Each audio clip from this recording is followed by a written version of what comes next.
Here we go.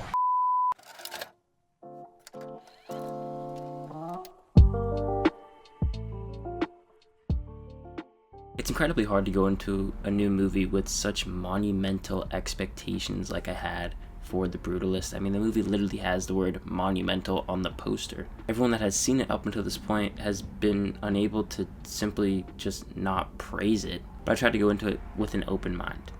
Leaving the movie, I was left stunned and really in love. It's been a while since a movie has been able to live up to the huge amounts of praise, but The Brutalist did just that.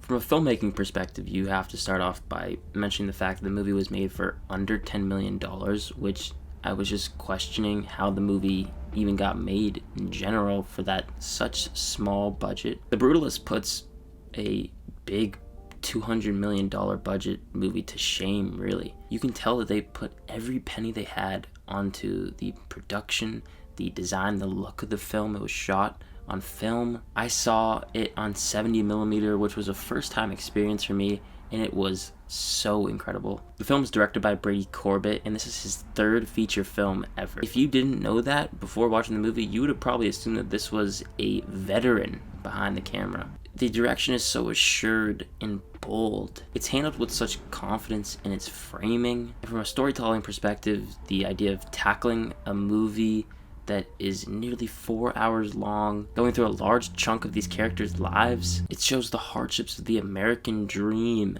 What does it mean to give up yourself and your morals to provide your family with a better life? The ideas are really thought-provoking and not something that is easy to tackle by any means. The big thing I was wondering was how was the movie going to work from a pacing perspective. Like I mentioned, it's nearly 4 hours long. There is an intermission. I was honestly scared. Was I going to be bored? I did not feel that at all. I never even was really checking the time. The first chunk of the movie before the intermission flows so well. It's rather astonishing that the movie, about an hour 40 minutes in, that's when the intermission happens. And I thought maybe not even an hour had passed. Just watching the movie, it feels inspiring to watch, especially for someone like myself who is an aspiring filmmaker.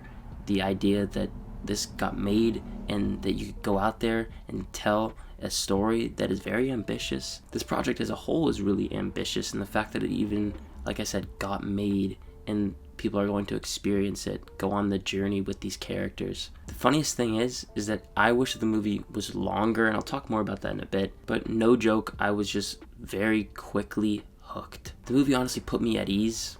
Within the first few frames, I was no longer worried about the journey that I was going to go along. Corbett's ability to just honestly give that reassurance to the audience to let you know this is a journey you're going to go on and you're just going to be swept away in it. It has this endearing nature towards fulfilling your dreams and living a big life. That was really just something that I clicked with. There are themes of obsession taking over and a character driving themselves into madness by just consuming themselves in their work, wanting to be the best and living up to the expectations that have been built for you, to be good enough to impress. The performances across the board are all going to be awards contenders, and they're all phenomenal. But especially Adrien Brody, who has a lot of heavy lifting to do in this movie, because this movie is all around his character. Adrien Brody's László is a character that you immediately sympathize with. His big dreams and hopes to give his family a better life here. Just make a good living and do what he loves. I think it's easy to sympathize with someone like this because we all have big hopes and dreams. And so you want to see someone like this succeed. And Adrien Brody just sinks himself into the role. At one point or another, you honestly forget that that's Adrien Brody. I just saw László. His accent as well in performances, that's such a key part, and he nails it. Your heart honestly just aches for him by the end of it, and it's very powerful. But Felicity Jones as well, Guy Pearce. Another one of the best things about it is the score, which goes hand in hand with this big vision that Corbett has, the sweeping music that goes along with this story. It's loud and audacious, but it's not overwhelming or doesn't really feel like it's overdoing it. And the sound design too, it's so crisp and clear. There's just one moment in particular where Felicity Jones has something wrapped around her head, and you can hear the dialogue so crisp and clearly. I mentioned how I wanted the movie to be longer, which, trust me, I'm as surprised as you are. I want something to be longer than 3.5 hours. I honestly don't think I've ever really asked a movie with such a long runtime to be longer. If anything, I'm always looking for it to be shorter. I especially want it to be longer though because there are some loose ends here and there, some characters that I don't feel like get as much time to shine as I might have hoped. Raffi Cassidy's Jofia doesn't really have much to do in the movie. Her role is very minimal to the point where you almost could have gotten rid of it. I wish we got more exploring to her, and especially there's a moment that happens with Joe Alwyn that kind of just gets glossed over and never really comes back to it. And when you get to the final moments of the movie, it almost feels like they're rushing it to really trim down the runtime so it doesn't go any longer. I almost feel like because they're already going this long, why not go longer? Especially so I wouldn't have been left feeling underwhelmed by its finale, because it was so close to sticking the landing and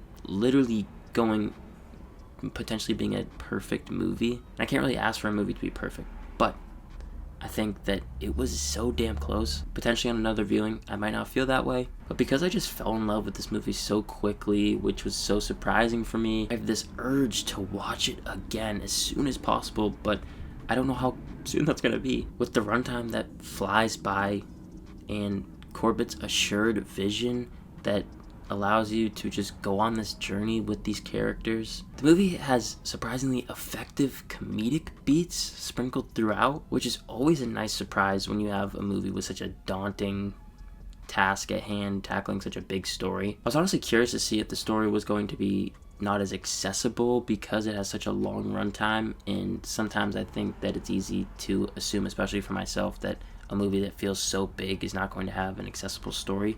That is not the case with The Brutalist, though. It's fairly straightforward plot-wise. Like I literally said, it's just someone living out their dream.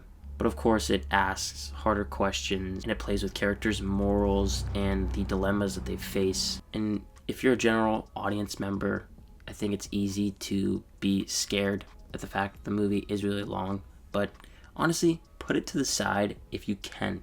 Try to ignore it and see what might happen. I was surprised at how easy it was to connect with it. It never feels pretentious. It just feels like someone who has a very clear vision and confident behind the camera and knows the story that they want to tell. Everything, even down to minute details, what they want to use for the story. On a technical level, I think it is perfect. On a story level, it's damn near perfect. Adrien Brody is so good. His character is honestly one of my favorites of the year. Simple fact alone, this movie has an intermission. And after the intermission, it just felt like we were picking up right back where we left off. I loved it. I'm going to give The Brutalist an A, and I would highly recommend going to see this on the biggest screen possible. I want to thank you so much for watching this review, and as always, look forward to more content coming soon. My name is Ben, people call me Meter, and I'll see you guys in the next one.